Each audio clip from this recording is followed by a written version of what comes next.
Thank you. So I'm going to introduce our second presenter, and that is Katri Friman. Katri is from Autism Foundation Finland, in Finland, and you're going to present her research on supporting change and improving the well-being of autistic and other neurodivergent people with Revion Rehabilitation during imprisonment. So there are trigger warnings here. So the content may include abuse, child abuse, paedophilia and incest, mental illness, self-harm, sexual assault, suicide and violence. So that's just a trigger there for you. Thank you. I'm going to just adjust so I can see my slides better. Can you hear me? Yeah. Okay. Yes. So, hello everyone, and greetings from Finland. My name is Katri Friman, and I'm a clinical neuropsychologist, and I work in the Autism Foundation Finland with the Revion Rehabilitation program. I'm shortly going to tell you about the Revion Rehabilitation and how we try to support the change and improve the well-being of our neurodivergent clients during their imprisonment. We know that there are neurodivergent individuals in prisons. Most of them have never had the proper support for or understanding of their needs. And we know from the research and experience that neurodivergent individuals have more difficulties in coping in the prison environment than the neurotypicals, and are more emotionally distressed, and their behavior and intentions can be misinterpreted also by the prison staff and other imprisoned individuals. In Finland, we had different rehabilitation programs within prisons, but they didn't take into account neurodiversity or the needs of the neurodivergent individuals. So some years ago, our little project team started to develop this rehabilitation program for neurodivergent individuals who are imprisoned. We have operated in different environments during the years, in prisons, open prisons, after release, probation services, and also forensic psychiatry outpatient clinic. We have had clients with different backgrounds of criminal behavior, including murder, manslaughter, robbery, sexual offense, property and drug-related crimes, and stalking. Our clients have, most of them have very complex life situations, and many of them have different psychiatric and neurological conditions also, such as depression, anxiety, PTSD, personality disorders, and some of them have traumatic brain injury also. We provide rehabilitation nationwide with the help of video communication. And I'm proud to say that we were awarded the first place in the Finnish Crime Prevention Award and the second place in the European Crime Prevention Award last year. If you can slide the notes, next slide. Now a little bit about the theoretical framework of Revion Rehabilitation. We have combined different theoretical frameworks. We work with neurodivergent individuals who were in prison early on and collected their experiences and rehabilitation needs. We apply the neurodiversity affirming approach in all our aspects of our work, and neurodiversity paradigm is really important in our work. The Acceptance and Commitment Therapy Act, now on, works as a theoretical framework, and we also use rehabilitation methods from it, and also we use some methods from dialectical behavioral therapy. We have also utilized the international classification of functioning disability and health in the beginning of our development work.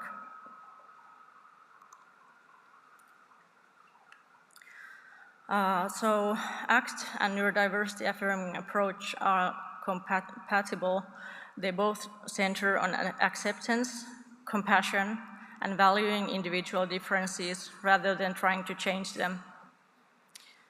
Both of these are also transdiagnostic approaches, meaning that they acknowledge the diversity and overlap between different individuals' experiences rather than focusing on distinct category-based diagnoses. On the left here, you can see the hexaflex model that summarizes the core processes of ACT.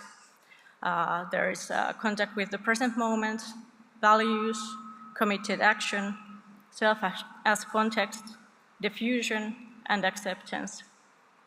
These core processes together define psychological flexibility, which is really important for individuals' well-being. So the psychological flexibility can be summarized as the ability to face inner experiences such as thoughts and feelings as they are without judgment, being present in the moment, and the ability to recognize what is personally important and meaningful and acting accordingly in daily life.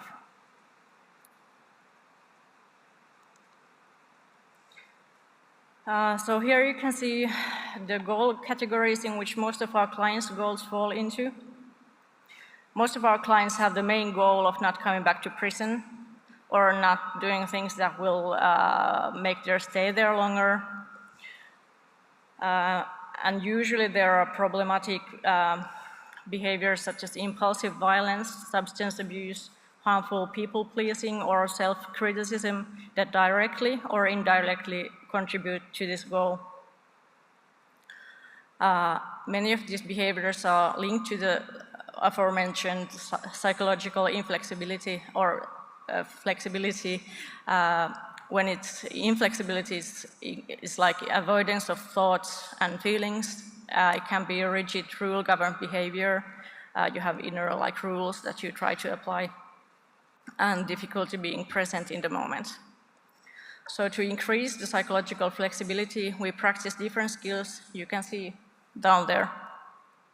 So for example, if our client's overall goal is to can be something like live a normal life and never come back to prison, and the reason why they have ended up in prison is that they respond with violence in every conflict situation, then their goal categories could fall into the impulse control and emotional control categories.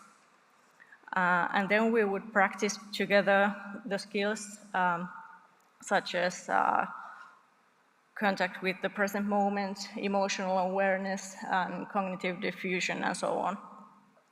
So we can pick the skills that we think would help the client to reach their goals. Our rehabilitation process is 1 year long, individual sessions weekly, either face-to-face or online. And the process starts with case coordination and client interview, where we assess the suitability and timeliness of the rehabilitation. After the client interview, we can start the rehabilitation process with the assessment and goal setting, where we try to get a good picture of the client's personal needs, values, and goals in life. The biggest part of the process is the skills training part in the middle, where we practice the aforementioned skills, support the client's self-awareness and self-advocacy. In the termination phase, we discuss and experience the emotions related to the termination of the rehabilitation process and assess what has changed and whether the goals were achieved and what possible future goals the client has. We have collected data with different questionnaires from our clients and the prison staff, and here you can see some of the outcomes. Our clients' psychological flexibility has increased, self-awareness and self-compassion increased, They have learned new skills to cope with their difficult inner experiences, and they learn to manage their daily situations better overall. Also, their impulsive behaviors and cognitive fusion decreased, and their overall psychological stress was reduced. We also collect feedback from all of our clients, and here you can see some of their experiences with the Revion Rehabilitation. I'm going to read some of these to you because I have 1 minute left. It has given me more confidence with others and opened locks so that I can be more myself. I've gained more impulse control as I don't lose my temper so easily when I have a place where I can share my thoughts. A realistic and humane approach from the beginning. I've been able to talk about my own thoughts openly for real. It's good to observe my own emotions and states of mind and discuss and analyze them with someone.